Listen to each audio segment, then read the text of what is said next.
Praise the Lord. क्या कभी आपके मन में ऐसा सवाल आया है कि हम शुक्रवार को ही उपवास क्यों करते हैं या फिर बुधवार को ही उपवास क्यों करते हैं?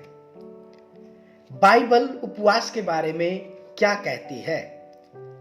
हमने कितना समय तक उपवास करना चाहिए? बहुत सारे सवाल आज हम इस वीडियो के द्वारा समझेंगे और उन सवालों का उत्तर जानने की कोशिश करेंगे।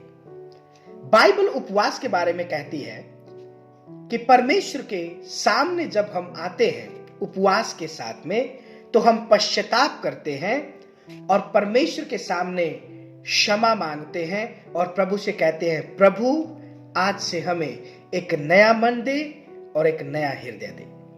उपवास के दौरान हमें सबसे ज्यादा दूसरों के लिए प्रार्थना करनी चाहिए। जब हम उपवास करते हैं तो परमेश्वर के सामने हमें प्रार्थना करनी चाहिए उन लोगों के लिए जो विशेषकर दुखों में है और तकलीफों में है। उपवास हमारे आत्मिक जीवन को मजबूत करता है, हमारी आंतरिक दृष्टि को परमेश्वर के लिए खोलता है और हम अपने आप को नम्र करते हैं और परमेश्वर की हजूरी को ज्यादा से ज्यादा महत्व देते हैं। आत्मिक जीवन की उन्नति के लिए, बढ़ोतरी के लिए उपवास बहुत जरूरी है और परमेश्वर के साथ संगति करने के लिए, परमेश्वर के मन की अद्भुत बातों को जानने के लिए, एक मसीह जीवन के लिए उपवास बहुत जरूरी है। हम बाइबल में देखते हैं परमेश्वर के बड़े बड़े अद्भुत दासों ने उपवास किया। जब हम भविष्यद्वक्ता मोसेस के बारे में पढ़ते हैं या मूसा के बारे में पढ़ते हैं तो उन्होंने उपवास किया। एलिया के बारे में पढ़ते हैं, उन्होंने उपवास किया। दानियल नबी के बारे में पढ़ते हैं, उन्होंने उपवास किया। जब हम प्रेरित यूहन्ना के बारे में पढ़ते हैं, उन्होंने उपवास किया। प्रेरित पौलुस के बारे में पढ़ते हैं, उन्होंने भी 40-40 दिन के उपवास किए।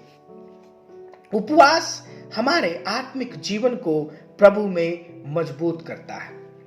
हम बुधवार और शुक्रवार को ही क्यों उपवास करते हैं? इसके पीछे की एक कहानी है। जब हम परमेश्वर के वचन को पढ़ते हैं, हम देखते हैं प्रभु यीशु मसीह को क्रूस पर चढ़ाया गया था और जब प्रभु यीशु मसीह को क्रूस पर चढ़ाया गया था तो बुधवार का दिन था जब प्रभु यीशु मसीह को यहूदा इस्करियोती के द्वारा पकड़वाया गया था। इसीलिए बहुत से क्रिश्चियन लोग बुधवार के दिन उपवास प्रार्थना करते हैं और दूसरा शुक्रवार के दिन हम देखते हैं प्रभु यीशु मसीह को क्रूस पर चढ़ाया गया था। तो ये बुधवार और शुक्रवार 2 दिन होते हैं जो हमारे लिए प्रार्थना और पश्चाताप के दिन होते हैं, जिस दिन हम प्रभु यीशु मसीह के उस महान दुख को याद करते हैं और परमेश्वर को धन्यवाद देते हैं कि उसने हमारे पापों को अपने ऊपर ले लिया। बाइबल के अनुसार हमें कितना लंबा समय तक, एक दिन में कितना देर तक उपवास करना चाहिए? यदि आप उपवास करते हैं, मसीह है और प्रभु में आप बढ़ना चाहते हैं, तो मैं आपको बताना चाहता हूं कि आपको पूरे दिन का उपवास करना चाहिए। हालांकि बहुत सारे लोग ऐसे भी आपने देखे होंगे जो 1 टाइम का भोजन छोड़ते हैं या फिर 2 टाइम का छोड़ते हैं, लेकिन यदि आप प्रभु में आत्मा में अद्भुत रीति से आशीषित होना चाहते हैं, प्रभु के करीब रहना चाहते हैं, तो जब भी आप उपवास करें, आप उपवास सुबह से लेकर के शाम 6 बजे तक आप उपवास करें और शाम के 6 बजे के बाद आप उपवास को खोल सकते हैं। आप उपवास अगर 1 दिन का करते हैं तो आप 6 बजे के बाद कभी भी खाना खा सकते हैं। यदि आप 3 दिन का उपवास करते हैं या उससे ज्यादा दिनों का उपवास करते हैं तो आप 6 बजे या कोई भी टाइम 6 बजे के बाद का एक निर्धारित कर ले कि आप 6 बजे खाना खाएंगे या 7 बजे खाएंगे। आप उसके बाद कोई भी खाना न खाएं, क्योंकि जब आप 3 दिन का या उससे लंबे समय का उपवास करते हैं तो परमेश्वर चाहता है कि उस उपवास में पवित्रता बनी रहे, ताकि आपकी आत्मा प्रभु के साथ में जुड़ी रहे। हम उपवास इसीलिए करते हैं कि हम परमेश्वर की उपस्थिति में ज्यादा से ज्यादा समय बिताने पाए। कई बार ऐसा भी हमने देखने को मिला है कि उपवास के दौरान हमारे मन में कई बार ये सवाल भी आता है कि मैंने क्या खाना चाहिए और क्या नहीं खाना चाहिए। फास्टिंग के दौरान मैं क्या ले सकता हूं और क्या नहीं ले सकता हूं। आज मैं आपको बताना चाहता हूं कि आप फास्टिंग के दौरान आप पानी पी सकते हैं, आप मौसमी और संतरे का जूस भी ले सकते हैं, आप लस्सी भी पी सकते हैं, आप मिल्क भी और दूध भी आप पी सकते हैं, चाय पी सकते हैं, आप नींबू वाली चाय पी सकते हैं और आप नमक वाला नींबू का पानी भी पी सकते हैं। अगर नमक के बारे में आप और ज्यादा समझेंगे तो अगली मेरी वीडियो जो है इस नमक के ऊपर मैं उस वीडियो को लेकर के आऊंगा कि हमने उपवास के दौरान नमक खाना चाहिए या नहीं खाना चाहिए। आज मैं आपको इतना ही कहूंगा कि आप उपवास के दौरान नमक खा सकते हैं, पानी में डाल करके पी सकते हैं, क्योंकि इसका थोड़ा सा मैं आपको प्रभाव बताता हूं। कुछ लोगों को उपवास के दौरान सर में दर्द हो जाता है, या कुछ लोगों को चक्कर आने लगता है, या कुछ लोगों का बीपी लो हो जाता है। वो कारण एक ही होता है, क्योंकि उनके अंदर सोडियम की कमी हो जाती है। और जब हमारे शरीर में सोडियम की कमी होती है तो हमें चक्कर आते हैं, या फिर हमारा बीपी लो हो जाता है, या फिर हमें तरह तरह हमारा चिड़चिड़ापन हो जाता है। तो इसीलिए अगर आप ऐसा फील करते हैं तो उपवास के दौरान आपको हल्का नमक लेना चाहिए, ताकि आपके शरीर में सोडियम की कमी ना हो। फास्टिंग के दौरान क्रिश्चियन लोग क्या करते हैं? प्रभु का वचन हमें बहुत अद्भुत रीति से बताता है।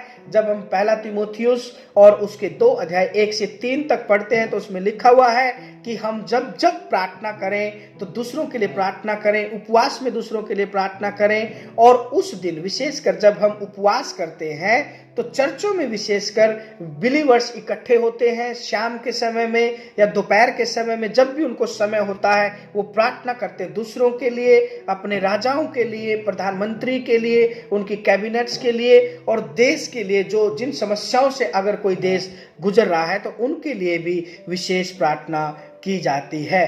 और उपवास के दौरान मसीह लोग ज्यादातर परमेश्वर के वचन को पढ़ते हैं, बार बार पढ़ते हैं, ताकि उसको और समझ पाए और परमेश्वर के वचन के द्वारा उन्हें परमेश्वर की आशीषों को वो प्राप्त कर पाए। और दूसरा, वो उपवास के दौरान प्रार्थना करते हैं, उनके आत्मिक लाइफ को वो फिर से जागृत करना चाहते हैं, बढ़ाना चाहते हैं और परमेश्वर की इच्छा के अनुसार, ताकि जो परमेश्वर ने काम दिया है वो और अद्भुत रीति से होने पाए। हमने देखा है कि जब कलीसियाओं में कई बार ऐसे लोग आते हैं जो ज्यादा बीमार हैं, परेशान हैं या दुष्ट आत्मा से जकड़े हुए हैं। हमने पास्टर्स और उनकी टीम को देखा है जो वो लोग विशेष उपवास प्रार्थना रखते हैं, ताकि जो लोग बीमार हैं, परेशान हैं, वो लोग जो है जल्द से जल्द चंगे हो जाए और परमेश्वर की इच्छा के अनुसार वो परमेश्वर की आत्मा में बढ़ पाए। हम देखते हैं एजरा की पुस्तक में 8 अध्याय उसके 21 पद से लेकर के 23 पद तक हम पढ़ते हैं कि एजरा ने फास्ट को पूरी मंडली में प्रोक्लेम किया और कहा कि हमें फास्ट करना चाहिए, क्योंकि वो राजा से परमिशन लेकर के यरूशलेम में जा रहा था, ताकि वो अपने आप को नम्र करे और रास्ते के लिए, परमेश्वर की सुरक्षा के लिए परमेश्वर से प्रार्थना करे। हम देखते हैं कि यीशु मसीह ने खुद अपनी सेवकाई में, मत्ती रचित सुसमाचार उसके 4 अध्याय 1 से 11 तक हम पढ़ते हैं, यीशु मसीह खुद उन्होंने उपवास किया और परमेश्वर की इच्छा के अनुसार 40 दिन 40 रात तक जंगल में रहा और फिर फुल टाइम परमेश्वर की सेवा में निकल गया। मेरे प्रियो, मुझे पता है कि आप उपवास करते हैं, और अगर आप किसी भी बात को लेकर के डाउट में थे, मुझे विश्वास है कि इस वीडियो के द्वारा परमेश्वर ने आपको आशीषित किया है। और यदि आप उपवास की योजना बना रहे हैं तो आप इस वीडियो को बार बार देखें, बार बार इसको सुने, अपने भाइयों को, मित्रों को भी भेजें, ताकि उनको भी फायदा मिले और वो इस वीडियो के द्वारा परमेश्वर की महिमा करने पाए। तो आप जब उपवास करते हैं तो परमेश्वर की इच्छाओं को पूरा करें और परमेश्वर की मर्जी के अनुसार, परमेश्वर की इच्छाओं के अनुसार आप उसमें आत्मा में और बढ़ते चले जाएं। परमेश्वर के वचन की समझ आपके जीवन को और आशीषित करती चली जाए। God bless you. परमेश्वर आपको आशीष दे। आमीन।